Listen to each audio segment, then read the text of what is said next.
নিউজটি আপনাদেরকে দেব। নিউজটি কিন্তু অতি গুরুত্বপূর্ণ।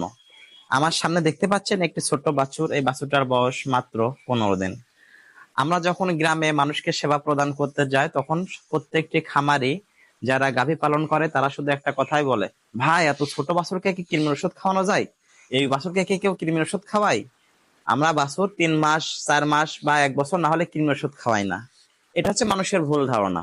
আমি আপনাদেরকে বলছি, একটি শিশু আগামী দিনের ভবিষ্যৎ। আপনি যদি ছোট অবস্থায় বাছুরের যত্ন না করেন, বাছুরকে যদি ঠিক মতো কৃমির ওষুধ না খাওয়ান, তাহলে কিন্তু পূর্ণাঙ্গ গ্রোথ বাছুরের আসবে না। দর্শক, আজকে আমি আপনাদেরকে দেখাবো এই 15 দিনের বাছুরকে আমি কি কৃমির ওষুধ খাওয়াই এবং কিভাবে খাওয়াই। আর আপনাদেরকে বলছি, আপনারা ভিডিওটি সর্বত্র শেয়ার করে বাংলাদেশের প্রতিটি কর্নারে কর্নারে, প্রতিটি খামারের মনের যে ভুল ধারণা সেটা আজকে এই ভিডিওটা শেয়ার করে প্রত্যেকটি খামারের ভুল ধারণা দূর করবেন। দেখুন আমি কিভাবে এই বাছুরকে কি ওষুধ খাওয়াই। আপনারা দেখতে পাচ্ছেন আমার হাতে প্যারাভেট পাউডার। এটা দা একমি ল্যাবরেটরিজ কোম্পানির পাইপ্রাজিন গ্রুপের পাউডার প্যারাভেট। আপনারা মনে রাখবেন, বাচ্চা জন্মের পর 10 থেকে 15 দিনের মধ্যে যে কোনো সময় এই পাইপ্রাজিন গ্রুপের প্যারাভেট পাউডার খাওয়াই দিতে হবে। পাউডারটা খাওয়ানোর নিয়ম আপনাদেরকে আমি এখন দেখাচ্ছি। পাউডারটা কেটে ওর মায়ের দুধ 1-2 ফোঁট এবং হালকা একটু চিনি অথবা গুড় একসঙ্গে অ্যাডজাস্ট করে মিশিয়ে আঠা আঠা মতো মাখান, জিবার উপর ডলে দিলে ও কিন্তু খেয়ে নেবে। আমাদের ভিডিওর সঙ্গে থাকুন। দেখতে পাচ্ছেন আমি প্যারাভেট পাউডার প্যাকেটটি ছিঁড়ে নিচ্ছি। ছিঁড়ে নিয়ে পুরা পাউডারটা ঢেলে দিব।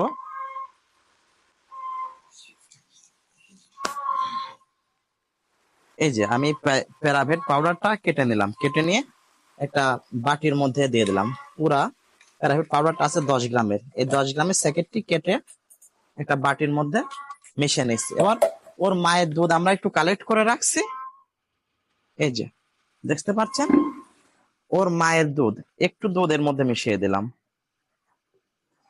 এর সঙ্গে একটু চিনি দেব। একটু চিনিটা দেন আমাকে। একটু চিনি দেবো যাতে মিষ্টি লাগলেও খাই ভালো। এই যে তাহলে চিনি, পাইপ্রাজিন পাউডার এবং ওর মায়ের দুধ একত্রিত করে মাখিয়ে নিচ্ছি।